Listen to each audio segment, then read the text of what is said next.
Welcome to Beans and Breakdowns, a podcast dedicated to bridging the gap between specialty coffee and the heavy music community. On this episode, I'm joined by Paul Klein from the bands The Banner and Suburban Scum. So grab a fresh cup of coffee and wake the fuck up!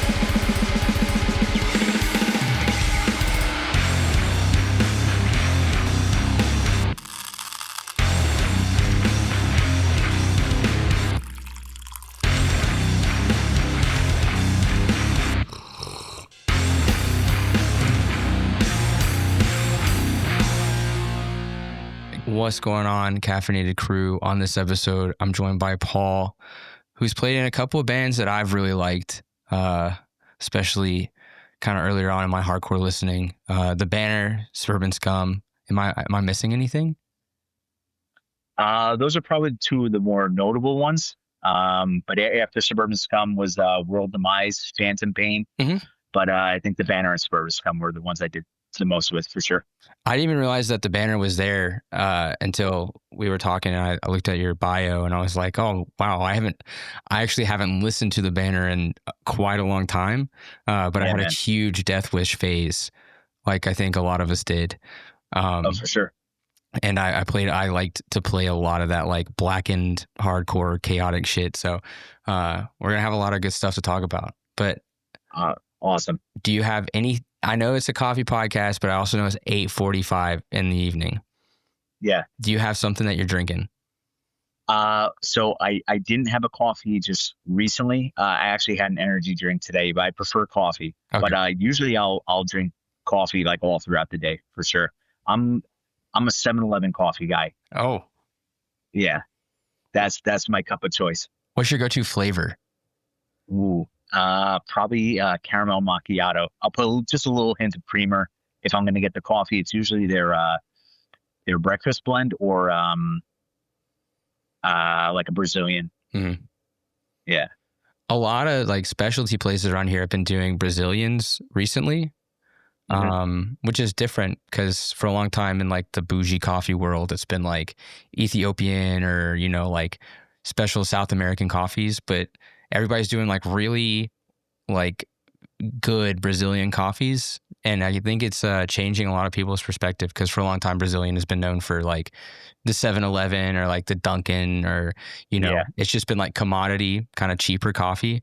So it's cool. It's Brazilians are solid. Absolutely, man. I have something funky and fun today. And I'm drinking full strength at 9 p.m. I know I'm going to hate myself in the morning, but this is, it's called LAAYYOO. I don't know. It literally sounds like LAAYYOO. Nice. From Circuit up in Westfield, Mass. Okay. This is a natural Ethiopian coffee and it's got some like blueberry jam and like lavender notes to it. That sounds pretty good, man. Very tasty. Yeah. Is that the one that you were talking about, talking to Beatty about? Mm-mm. The one that I talked to Beatty about was, which coffee was that? I believe it was run from Pilot, which was a coffee from up in like Toronto area. Okay. If I'm not mistaken, if not, it might have been one of mine that I was roasting. Okay. Because I wanted to do something nice because he's got, CTHC coffee. Absolutely. Big coffee guy. For sure. But yeah, I can't remember exactly. I'd have to go back and look at my my Instagram posts. Yeah, man. The one that you did with Pat for Fit for an Autopsy. That's my guy, Pat. Dude, that was incredible, man. Biggest coffee nerd I've ever met. Love him. Yeah, he's amazing with that stuff. Yeah. Like I couldn't believe it, and he had notes. Yeah. He's a real deal. Shout out Pat. He's a good guy. Absolutely. And shout out BD. Yes. I was wishing, because my band played in the States this past weekend. We got to play that Bulldog Courage show in Albany. Oh, sick. And we played some other stuff around kind of Western and Central Mass. And I was hoping that either Jamie or BD, but it was way too far for either one of them to roll out. Gotcha. And yeah, I messaged Jamie, like, I was like, you come to Westfield? He's like, I live 3 hours from there. I'm like, I have no concept of where anything is in Massachusetts. Sure. So that's cool. How was the show? The Albany show, it was cool. Yeah. But what a lot of people say about Empire Underground, I feel like is maybe true, where it's kind of like a great room, but the way that it's set up, it kind of forces people like back in that more hallway by the bar. Okay. And so when you're on stage, it's like hard to see people in the front because it's like everybody's kind of trying to mosh and stuff. So it was a very good vibe. A lot of old head, young kids, big spectrum of people. Bulldog Courage was amazing. Nice. Even though, you know, the two members that aren't with us anymore Right. are not there, but Bob did some vocals. Austin from Haywire did some songs, and Brian from Death Before Dishonor did like 1 or 2 tracks. That's awesome. Okay, cool. So that was cool. Nice, man. But yeah, the Western Mass show was fucking fun though. It's at this like... Yeah, Western Mass is cool. I love Western Mass. Western Mass, I think, is probably my favorite place to play right now. That's awesome, man. Just because I don't think I've ever played a bad show in Massachusetts. It's always been good. Legendary scene. Yeah. Like just throughout history, I guess. So yeah, absolutely, man. And the people are great. Like they want to hang, they want to talk, they want to get food. Like that's basically the show could go like shit and you could still have good hangs. Yeah. So most definitely. Yeah, we had a lot of fun. We played with a band from Buffalo called Auto Ignition. They play like pop punk, kind of saves the day style emo. Okay. And they're like 20-year-olds, like 19 and 20. Nice. Those are good dudes. That's awesome, man. Gotta represent. I'm wearing their shirt right now. So shout out. There we go. Shout out Auto Ignition. That's awesome. Yeah, it was great. But we're not here to talk about playing my shows. We're here to talk about barbering. What's up? No, I'm just kidding. Do you barber now? I am. Yeah, I'm just about to approach the 6-year mark. Nice. Yeah, man. I was in the banking industry before that for like 15 years. Wow, I would never have guessed that. Yeah, it was awful, awful, and it got to a point in my life where it was either make a change or just suck it up and move on. But I decided to make a change, and and here I am 6 years later, and it's been going good, man. It's been going good. It's back to school week right now, so it's just been mental at the shop, but it's a good pace. I can't complain, man. I try to give people a word of advice, which is you have to try to be friends with your barber. Like you need to be, the closer you are with your barber, the better. Absolutely. Honestly. And like one of my closest friends is my barber. Awesome. What would you say was the weirdest learning curve of becoming a barber? The weirdest learning curve. Like something you just did not expect to be something that you needed to know. Oh man, I think it was just the pressure of having a stranger in your, like a paying customer in your chair and not knowing what the fuck I was doing. But it's like I was really just like thrown into the wolves, you know what I mean? And that was a big learning curve, just understanding maybe people's body language a little bit, you know, for sure. Maybe understanding terminology a little bit better when you're communicating on what they want. You know, but that's all in time, you know, like you just kind of shake off the nerves. Now it's just like, it's not a piece of cake, but it's way easier than what it was, you know? But yeah, that was a big learning curve for me for sure. And I think I just underestimated. I thought maybe it was going to be a little bit easier, like learning how to cut hair. But man, this is the hardest thing I've ever done in my life. For sure. People take note. Being a barber is not easy. Yeah, it is not easy. You're going to eat a lot of shit sandwiches for a long time. But you just, as cliche as it sounds, you trust the process and you show up, you do your best. And, you know, it's just be a good person. At the end of the day, I feel like 75% of it is just being a good person. Obviously, you want to give a good cut as best as you can, but I think most of it is just supplying great customer service and just being a good person. Mm-hmm. I think it's with a lot of things in life, it's like 80% to 85% vibe. Sure. And then like the rest is, you know, actually doing it well. I guess my percentages might be a little skewed, but I agree. Vibe definitely plays into a lot of things in life. Yeah. I can't remember where I heard it, but the saying was, your vibe attracts your tribe. And I have to be honest, 99.9% of the people that I have in my chair are people that I genuinely look forward to having. It's great. It's great. That's so good. Like, yeah, I mean, it's like law of attraction, right? But without being cringe and Oprah-y. Sure. So, yeah, that's great. That's why my barber cuts like, I think he cuts everyone in the hardcore scene's hair. That's awesome. At least 70% of the people that I know that go get barbered up, he's the one doing it. And I'll be like, oh, who cut your hair? And they're like, Jose. And I'm like, of course he did. Of course. That's awesome, man. He's the best. Yeah. What's the haircut that when the dude sits down in a chair and you're like, what are we doing today, boss? And he goes, meh. And you're like, fuck, why? What's the most one you dread the most? I think the ones that I dread the most are, I don't know. It's not my cup of tea. You wear it, that's on you. But the big like alpaca hair kind of thing. Oh, broccoli that hair. The kids are doing. The broccoli like hair. Just a big shit all over the place, and you get like these crazy fades underneath, and then the hair falls over. You can't see anything. It's just like, I don't know. It seems like more work than what it's worth.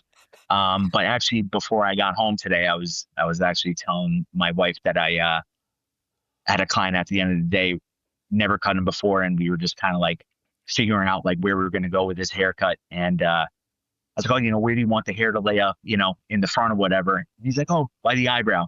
So that's where I cut it, like he just wants to lay down right over here.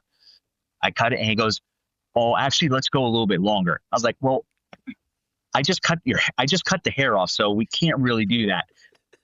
I thought maybe he was fucking with me, but all throughout the whole entire haircut, it was just like, oh, I want it longer. I want it longer. It's like, dude, like I asked you like 5 times if this is what you want, and you know what I mean? So shit like that is just like, drives me crazy. So maybe not so much a haircut, but people like, I guess, having a hard time communicating, like making me feel like I'm supposed to be like a mind reader. That's why I ask a million questions, but still sometimes it's not enough. How long do you want eyebrows? Longer than eyebrows. What? How do? Yeah, I'm just like, all right. So I cut it, and he goes, "Oh, I want it longer." I'm like, "Well, too late now." I mean, that's our link. What do you want me? I don't know. It's crazy. Come back in 2 weeks. That's it. Thankfully, like hair grows back. Maybe not so much for me anymore, but for the majority, hair grows back. So you're gonna be good. I do find it ironic the amount of barbers that I'm friends with that have no hair. How do you trust a man like that? I'm joking.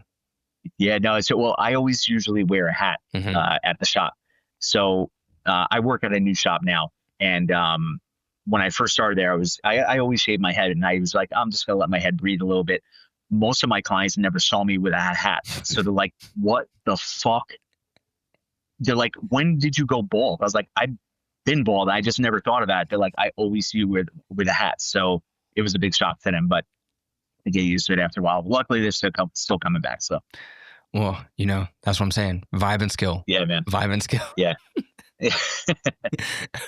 How many? The last question about barber. How many hair splinters do you have in your hand right now? Right now, actually, I have.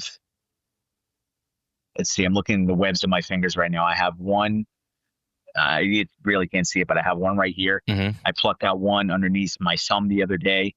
I had them lodged into my nose, and actually, I found 2 behind my eye. I was like moving my eye around, and a couple hairs were coming from the back to the front. Yeah, so I guess just from hair always hitting me, it's crazy. Who knows how much hair we've ingested, or it's disgusting. It's disgusting. People, tip your barber. Tip your barber. Yeah. They live in hair, literally. Yeah. Yeah. My wife said she saw all hair all on my eyelid the other day because I wear gloves, and every once in a while, like I'll just kind of like rub and they get lodged in there, man. But yeah, it can be rough sometimes. If you're just a little moist, it's going to stick. It's going to stay there. Oh yeah. So absolutely. Absolutely, man. When did you start playing drums? I started playing drums. I was always fascinated with them since I was a kid, but I got my first drum kit. I think I was 13. My parents got me my first drum kit. Yeah. So, 13, I would say when I started like legit playing. What was the drummer that you were watching as a kid where you like looked at it and you're like, that's like, I got to do that? Lars Ulrich. Really? 100%. I will defend Lars till the day I die, man. That is my guy. It was there were I guess like 3 or 4 like drummers that like shaped me to what I am, but like number one Lars, 100%. I get a lot of shit for it, but fuck it. I mean, it's my guy. Teach that, don't yuck somebody's yum. I'm definitely not on Team Lars, but yeah, that's okay. But I can understand, you know, Metallica being the force that it still is. That would be appealing to me as a kid too, if that was like fresh. You know what I mean? Yeah. Did it make you want to have that Tama like double bass? Was he playing Tama at the time? Yeah. So I'm still obsessed with the Black Album era white kit with the black lugs and stuff like that. That's I think one of the coolest kits ever. Maybe one day we'll see. Maybe I'll scope one out and try and pick one up. But as of right now, there was I do okay as a barber. I'm not doing that great though. What are you playing on now? Right now I have a Tama kit, a Tama Star Classic Performer. Oh, it's not that much. It's like 1 rack tom, 1 floor tom, a kick. I have a pretty small setup. Less is more for me. And I just recently picked up a Ludwig acrylic kit, the Vista Lights from like the 70s a couple weeks ago. So I'm waiting to play that out at some point. Pretty cool. That's the kit. Like, so I have a Star Classic Maple. Awesome. From like 08, I think. Okay. And I really want a Vista Light, like really, really badly. One of my friends who plays in a band called Spite House, on Pure Noise, he's got a clear Vista Light that he picked up from the 70s, and it's like the best sounding kit. They are awesome. They're interesting sizes. It's a 12-inch rack, 18-inch floor tom, and a 22-inch kick, and it's just big, boomy. And I have to tweak a couple little things with the shell. I mean, they are up there in age. Mm-hmm. So, but for the most part, yeah, they're getting to where I want them right now. So it's pretty rad. It's interesting how dry they are too. Like you think they would just be insanely like either round or super resonant, but they really do have like this almost dry character to them. Like you said, it's boomy. Yes. But I find that if you know how to tune it right, then it's going to sound great in the studio. 100%. Yeah. I know there's people that say like, oh, Vista Lights and acrylics don't record well, but that's not true. That's not true. Like you said, tune it right. You're going to get what you want out of them. Just know what heads to use too. Like maybe don't put fucking clear heads on them. Like exactly. Yeah. Put some coateds. Absolutely, man. Yeah. I played on an acrylic kit with coateds before and they sound great. I have clear on them now, but at some point I might switch over because they just have like a nice slap to them. Yeah. It's nice. On the Maples that I play, they came with coateds, like I think some Emperors. Okay. And it sounded good, but it was just too round. Yeah. And so as soon as I switched them out for, I think I did some Evans, some G2s, like just some duplies. The attack is insane. That's what I have in the Tama kit. I have G2s for my batter, G1s on the Rezos. Yep. And the EMAD 2, I think, on the kick. That's like the greatest kick drum head of all time. Yeah, I love it. Serious, man. For a while I switched off. Like I was only using the EQ3, which is it's just a 2-ply like clear kick head. And I really liked it, but I was having to tune it. I was tuning like basically finger tight and a half crank. Like nice, okay. But I was playing more like country sounding like Americana music. But as soon as I started playing aggressive again, I put a super kick too. Those are great. Aquarians, those are great too. It's cheap too. It's like $30. Yeah. But the click gets a little too much if you're recording it. So I had to switch it back to an EMAD and it works perfectly now. That's actually what I just switched over to Aquarian on the Ludwig kit. So I've never used them like for toms and stuff like that, but I'm curious to see how they're going to sound. They're forgot what they're called, but they have the power dots on them. So Yeah. just more for aesthetics and stuff like that. But they sound pretty good from what I was checking out and stuff. So, but in the live setting, I'm curious. Yeah, it's like that control sound. I had a friend that was playing control sounds on his wood kit, and I did not like how they sounded very much. But I know on the acrylic ones, they do tend to sound maybe more vintage, but still cool. Okay. But that dot does help because it's like not as like plasticky. Yeah. Yeah. Absolutely. Yeah. It adds like a thud to it. Yeah, like for sure. Yeah. But you might have to let me know because I feel like stick feel is going to be weird. We'll see. Yeah, we'll see. Because these actually the power dots on the Aquarians, I noticed are a little different than from like the Remo ones. It's like I could feel the patch, where the other ones, like it was just like the dot, like it was just underneath. It just felt like a normal head. Yeah. But we'll see. We'll see. But it looks cool. So it's going to feel like a practice pad.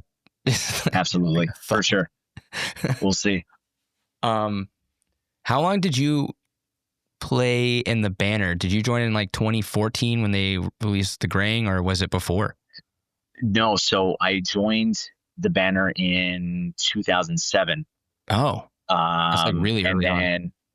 Yeah, pretty early on. I played on Frailty. Okay. Which came out in 2008.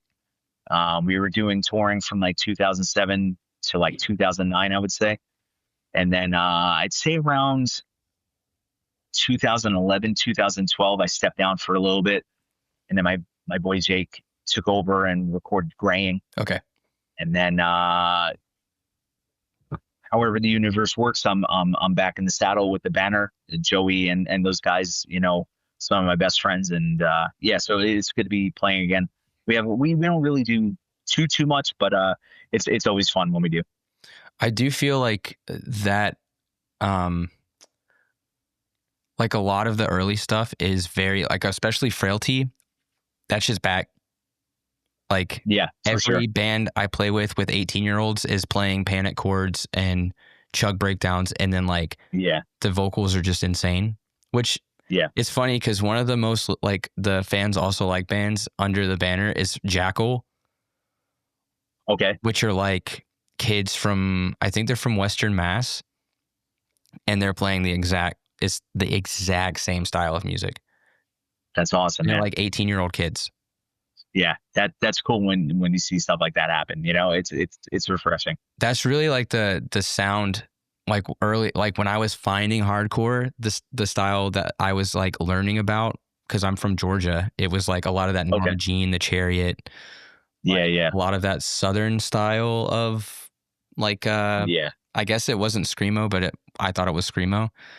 But listening back to Frailty, I was like, man, if I would have like heard this earlier on, I probably would have ended up a little bit quicker getting into like where I wanted to be instead of all the Christcore shit. Cause it was cringe, but that was such a fun record to record. That was my introduction to Will Putney. One of the best dudes ever. What a treat to work alongside of him and to become his friend. He's just the best. And we did a lot of cool stuff off of that record. I got to go to Europe for the first time.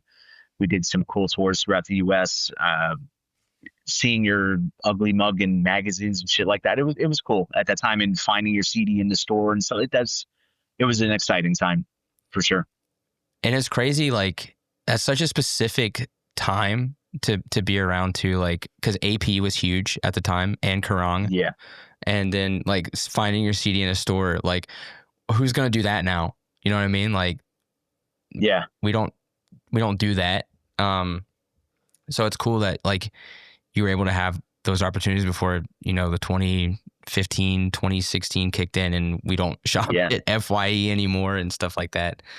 Absolutely. So I mean, that's super cool. And like getting to go to Europe for the first time, just playing insane music. Was it like, was the scene over there, what was that like? Because there was a lot of beatdown, I feel like, in Europe at the time as well. Europe definitely loves beatdown for sure. The tour that we were on, it was the Warriors, us, and For the Fallen Dreams. Oh, yeah. Actually, we got offered that tour, I think, because Alicia was supposed to be, I think, on that tour, but they had broken up. So we hopped on. We were all on the same record label, so we took over the spot. And but yeah, there were a lot of beatdown bands for sure. I remember, which is awesome. Mm-hmm. But I remember most of the shows being like pretty awesome for us, man. It was just pretty receptive. You know, everyone just kind of like paid attention. You know, it was cool. Did you have any of the stereotypical backhanded compliments? I'm sure we did. I'm sure we did. I can't. Man, I'm trying to remember. They are brutally honest in Europe for sure, which is awesome. There's no bullshit. No, none whatsoever. But I can't remember. Yeah, I honestly can't remember if anybody said anything to me or maybe to Joey, because I know he was there prior with the banner, so maybe. But yeah, they are known to be brutally honest. It's hilarious, man. I love hearing the stories where it's like, great set, cut the third song. Yeah. Oh yeah, for sure. Yeah. Or like, you know, that was a good set. Your guitar tone needs to change, but you know, sounded great. Like, thanks. I think you compliment. I think you liked it. Did you like it? And then it's because I live in Montreal now, so there's a lot of that European influence, and it's always the trying on the t-shirts. It's so strange to me. Oh, like I've never, like, I grew up my whole life, 24 years in the US, and I never once asked a band to try on a t-shirt at the merch table. Yeah. It's funny that you mentioned that. Yeah, that I do recall that. And I remember hearing size middle a lot. Yeah, size middle. Okay. Size middle. All right. We'll make that happen for you. But that's so funny, man. How long have you been living in Montreal? Since 2018. Awesome, man. So I was living in Savannah before that. I'm from Savannah, Georgia. Yeah. Nice, dude. But yeah, Montreal's great. I love it. Nice. Even all the strange European quirks, it's really fun. Yeah, man. Yeah, I think I passed through there once, and I remember it being very, very nice. Yeah, it's the scene's really popping. They surprisingly, like, I learned a lot about the New England scene from living up here. Okay. Because there was a lot of like Guns Up was always coming out here. Like Stigmata, I think, came here a couple of times. So a lot of people really like the upstate scene. Yeah. And then I'm trying to think of what the other like bigger band was, but Guns Up is like the biggest one. Okay. That's cool, man. And we had a Death for Every Sin that was from here. Oh yeah. Which is like the best Montreal band that's ever existed. Nice, man. Yeah. So those guys were doing their thing for a minute. Yeah. And then they started Final Word, which was more like the posse style band. Yeah. Man, I haven't heard that name in a while. Okay. Yeah, for sure. I'm more of a Death for Every Sin guy because I like to mosh. But like, okay. I think Final Word's good, but Death for Every Sin is even like, I think one time there was like a post about who do you want to see to play This Is Hardcore? And a bunch of people were like spamming Final Word. And then Joe was like, don't hit me with that Final Word bullshit unless it's a Death for Every Sin. So, I mean, that's cool. I'm on that train, but yeah, that's awesome. They actually played a reunion earlier this year. They played at like a local fest. Okay. And that was like the first and probably the only time I'll ever see them. Awesome. How was it? Incredible. It was like watching like, you know, when like your local like old head pioneer band gets back together and just plays. And you're like, oh, that's why they were the best band. Yeah. After 10 years. That's cool. It's crazy. So that is cool. Yeah, I was actually just listening to speaking of Canada, I haven't listened to them in quite some time. To Vancouver, I believe. Go It Alone. Yeah. Yeah. Isaac, Vancouver or Calgary? I'm not super well versed on the western side, but it's either one or the other because Calgary's had a poppin' scene for a while too. But I know Go It Alone because of my Western Canadian friends being like, that's the best band ever. Yeah, it was just a little throwback. I threw on the other day, and it felt good to listen to them again. Yeah, it's been a while. I need to give that a fair crack. I've listened to it in passing just from hearing friends talk about it. But yeah, I haven't, deep dived on it because I'm always trying to listen to bands that I'm going to be talking to as well. Yeah. So, and then, yeah, it's a lot of a lot of music, but dude, I feel you. I know I need to listen to it. So all my Canadian friends, please don't fucking come for me, because it's on my list. Yeah. Yeah. What about did you take the time off from the banner to start Suburban Scum? Well, so Suburban Scum, I met Care Bear and Suburban Scum from being in the banner. The first time I heard them, we played a basement show. I think it was in like 2008 in New Brunswick. Their demo had just come out, and I watched it. I was immediately hooked, and I was a fan for sure. And then they started like doing their thing. After maybe like a year or so, I think they dropped Internal War and stuff like that, and then that's where things really start to like kind of change for them. There was a little bit of momentum and stuff like that around the local scene here and stuff like that. And yeah, just from playing with shows, the drummer Sam at the time, I don't know if he could do it anymore, whatever the case may be. And Jeremy, the guitar player, asked if I was busy, and I just automatically said, "Yeah, I'll do it." I knew what was to come, and yeah, and that was awesome, man. I just loved their music, so then to be a part of it was great for sure. There was a lot of special times in that band for sure. Suburban Scum is special to me because I had a really good friend that when I was kind of learning about like hardcore, like real hardcore, he was like the guy with all the CDs. Like he had the big, case of CDs in his car. And so he's like showing me tons of different bands. Like he's showing me like Backtrack, and then he's showing me like Daggermouth, which I thought was really kind of underrated at the time. Right. And like Tidal Fire. Like he's showing me like all this stuff like a good friend should.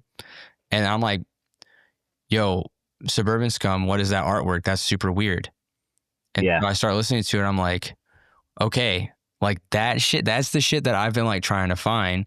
So it was like Suburban Scum and Backtrack. And I think another one at the time may have been Incendiary that I also gravitated towards. And so the best. Yeah. So like in the very early, like 2010s, 2011, when like, all of that was really popping off. And so Suburban Scum was one of the first, like when I was like really getting introduced, was one of the first bands that I heard. And it was, I think when I heard The Split was Zabalba, that's when it was really like, oh, okay, these are like the bands.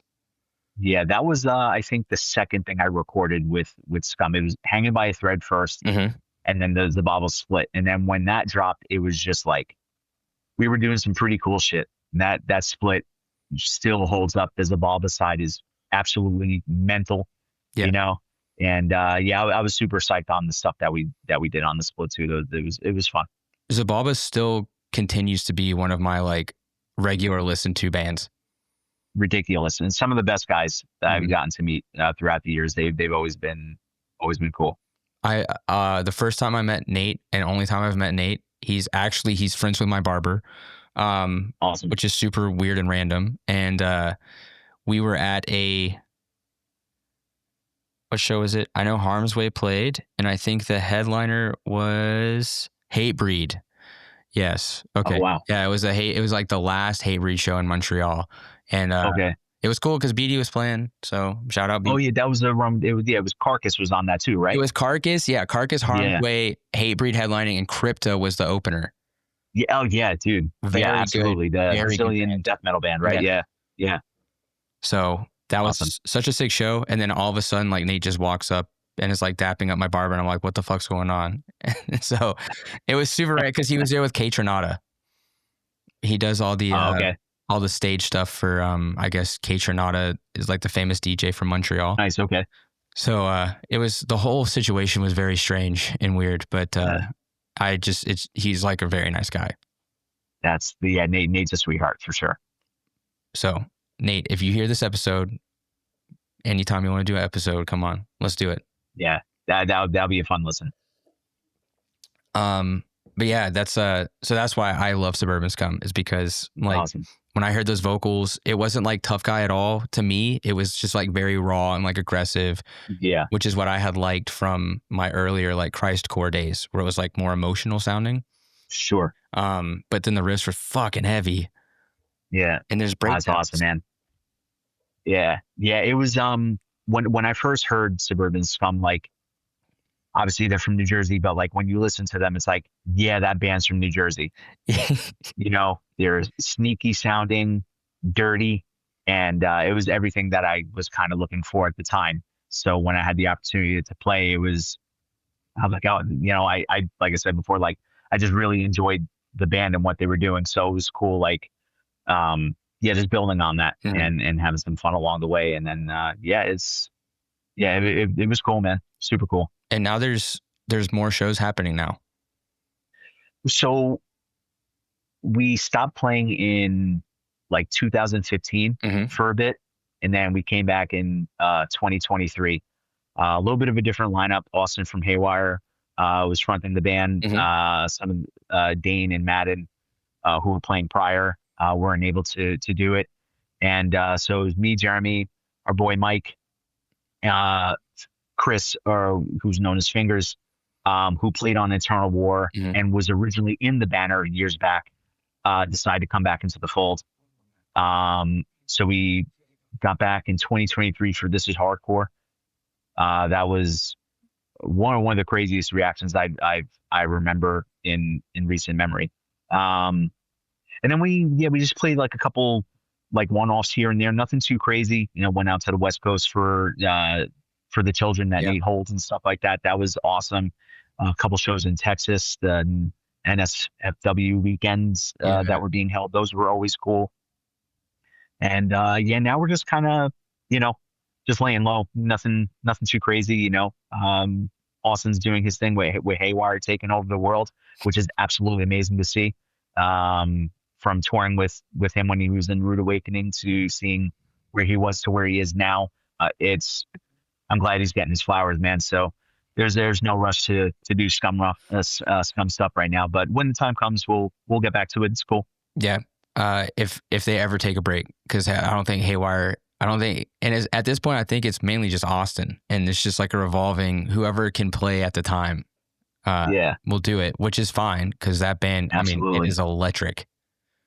It's what's amazing about them is when they're about to play, you feel the whole entire energy in the room shift, and everyone's paying attention because you know what you're about to witness is going to be something like legendary. Mm-hmm. And it's great. It's great. They are probably like one of the best live bands right now to watch.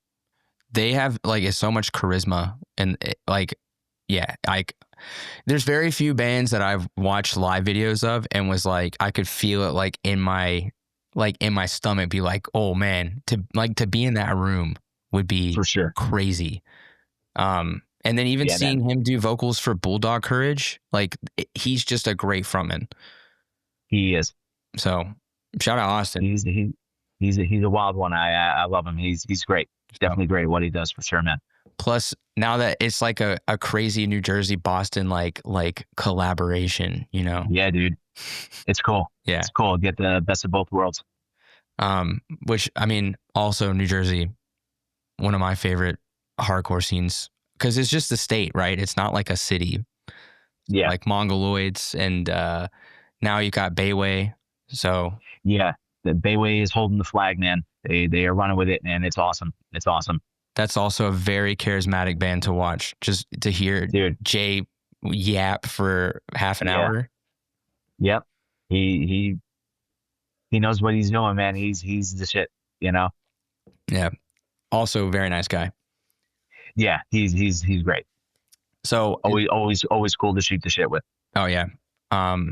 Which they're sorry, last thing about J-Way, they like the fact that they're doing the Biohazard run with them and Onyx is so crazy. Legendary, man. And you know, from seeing it from afar, you know, those guys bust their fucking asses. No way around it. So whatever they got coming their way, it's well deserved, and it's awesome to see, you know, those guys, you know, repping the state of New Jersey, and you know, who knows where they're going to take it, man. It's a cool thing. Yeah. So shout out to them because I love seeing them. I'm excited to see them in October when they're with Biohazard with the OG lineup. It's going to be a great Fuck yeah. time. Super stoked. Absolutely. Absolutely. Is there a new release in the works? Yeah, I actually have 2 new bands in the works right now. Okay. I don't know if the names are 100% set in stone, but fuck it, I'll say it anyway. Um, the first band is called Manic. Okay. We played that Hellfire show on the 4th of July. Yeah. So that was kind of like getting our feet wet for a band that's never played out before and nobody's ever heard what we did. We had a good reaction. It was a lot of fun. So we're recording a demo right now. It's me, our boy Sean, who used to sing for the band Troublemaker. I don't know if you ever heard of them. They were like OGs and stuff like that from New Jersey. Just chaos sounding, awesome band. And he's our boy from Midtown, is playing guitar. It's a interesting name to throw in there, but do riffs and it's sick. And then Benny and Pete, my friends who also play in the Banner, the current lineup are in that. And then there's another band called Recoil that I'm doing with my boy Mike and Nick. Mike filled in for Suburban Scum for a little bit, and then we had a band called World Demise for a little while with Greg from the Mongoloids and stuff like that. And Nick used to play in Heavy Chains. And so that's like the heavier band, and Manic is a little more on the punkier side. But so, I'm having fun doing 2 completely different projects right now. So hopefully in the next like month or so, things will be finished, like the recording, and we'll get out to playing and stuff. That's awesome. Yeah, man. I'm excited. I can't believe you played a punk set at Hellfire. You know what? It was, if I were to compare it to anything, it'd be like maybe like Discharge, Tragedy, kind of stuff, like very DB driven. And it went off, man. Kids were vibing. It was cool. That's sick. A lot of fun. Yeah. I'm sure it was like a palate cleanser from like bands like Recon and Perfect. Oh, for sure. For sure. And the day that we played was all New Jersey bands. Whoa. So that was pretty cool too. Yeah. That's sick. Yeah.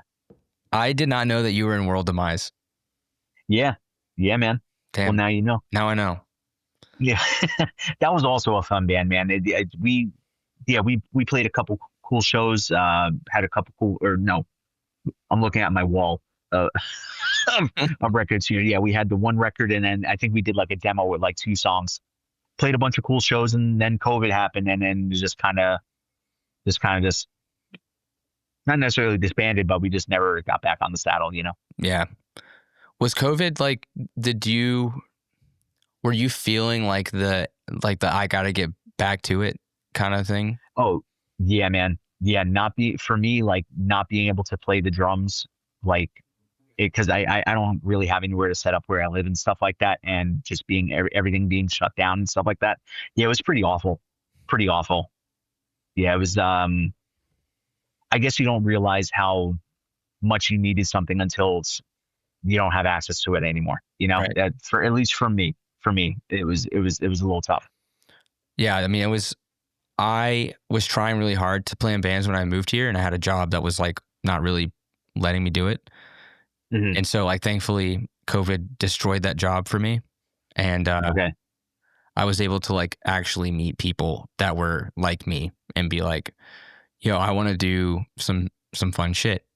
And then so for me, like COVID was horrible. It was a terrible time for a lot of people, and that's undeniable, but it also was a blessing in disguise, because then, like you said, the vibe in the tribe, you find the vibe lets you find your tribe. Yeah. So basically that's it was but yeah, the whole time I was like, I just got to fucking write some music. Like I was like trying to write music with my brother in Georgia over Zoom. Oh, wow. Okay. Cause it was just like, I was like, I got to do something. Yeah. For sure, man. Yeah, you go crazy if you don't, especially if you have that like in you, like when you hit the pause button, man, like my wife will tell you, like, she's like, you need to go and play the drums because you're getting cranky. You gotta play the drums, get out there, I mean, go hit something, but like, so yeah, you got to release that creativity, man. Mm-hmm. So, and it's encouraging to hear that you have like 16 different projects, because my wife gives me shit for having too many projects.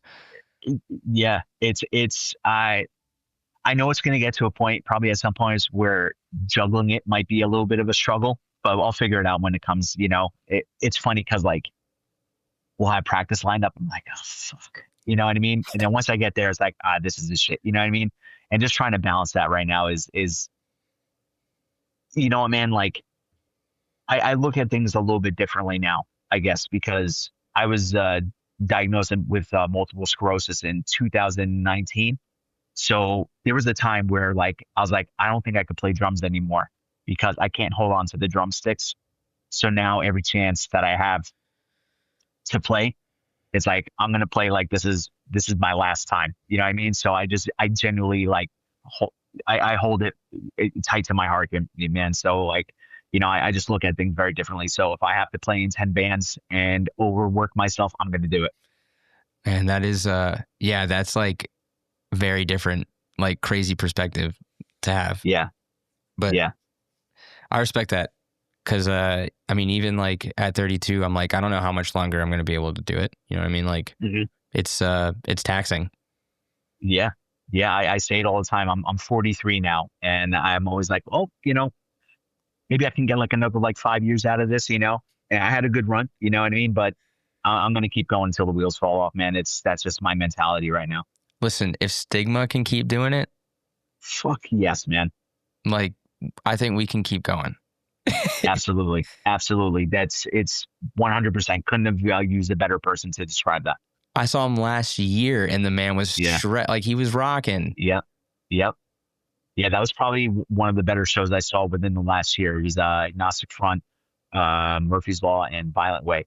And they came here in Jersey City, and dude, it was unfucking believable, man. Just seeing those guys all up on stage together, man. Come on.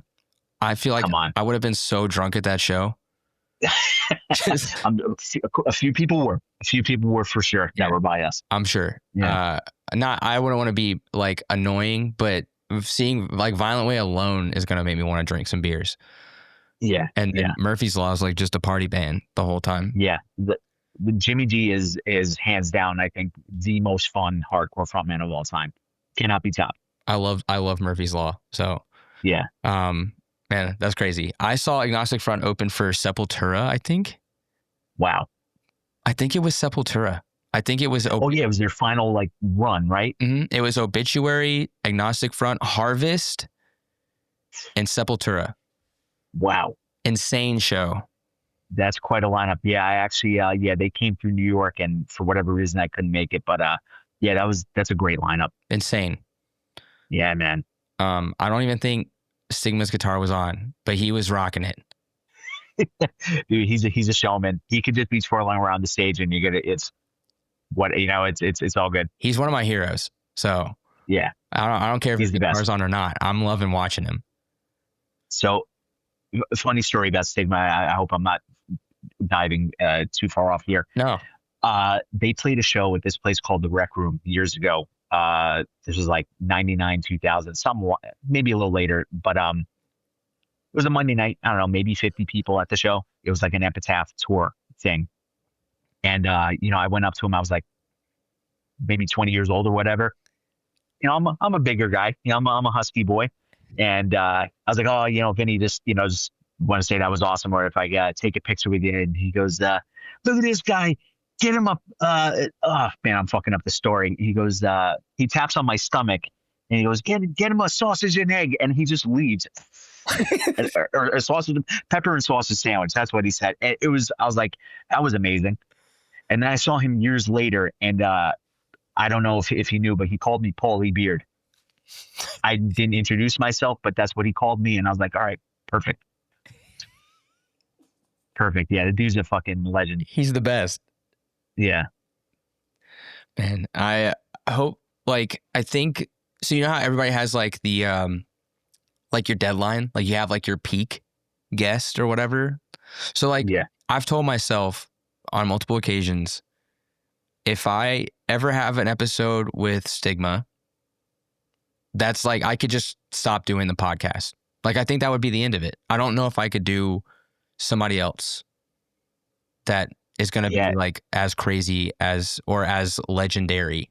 Maybe Tim Armstrong, maybe. Dude, Tim Armstrong would be amazing. Amazing. You know, Yeah, it's stigmas. That's a hard one to top, man. Yeah, man. Well, Paul, I appreciate you shooting the shit with me. Oh, dude, of course. This has been fun. Thank you for asking me, man. Like I said, I wanted to keep this as hopefully as fun as I possibly could for you. You know, hopefully I didn't sound like too much of an idiot on here. No, not at all. I just have one last question for you before we go. Of course. What's your favorite city for beans and breakdowns? Oh, man. My favorite city for beans. Man, that's a hard question. I remember having some pretty good coffee in Seattle. Okay. What was it called? Oh yeah, so there's this place in California called Sasquatch Coffee. Oh. And they had some sort of horchata cold brew, which was out of this fucking world. I'm glad my wife's here, Diane. Yeah. She's helped me out here. Yeah, and she told me about that place the other day too. She's like, "Yeah, I mentioned that place," and yeah, Sasquatch Coffee. That was really fucking good. And for breakdowns, man, shit, I'm keeping it home in New Jersey, man. You got to keep it in New Jersey. Yeah. If you don't, you have to. Yeah, I gotta keep it home. You'll have people coming after you. Yeah, man. Nah, yeah, it's I gotta keep it home, man. I was just looking up Sasquatch Coffee, but my phone's about to die, so I decided to save it for later. Oh, okay. Yeah, definitely. Hopefully they're still around. It was like maybe like 2 years ago I went there, but yeah, it was awesome. All right, cool. I'm gonna check it out. Hell yeah. Well, Paul, again, thank you so much for your time. I appreciate it. Absolutely. Thank you so much, man. I appreciate you.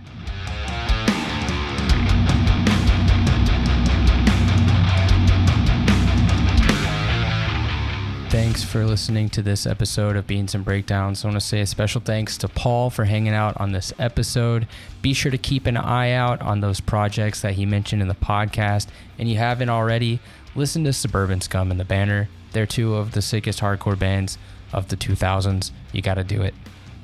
If you've enjoyed the podcast, please subscribe and leave a review. You can find out more information about the podcast by following us on Instagram at Beans and Breakdowns, or on the web at beansandbreakdowns.com. Until next week, be sure to stay caffeinated and wake the fuck up.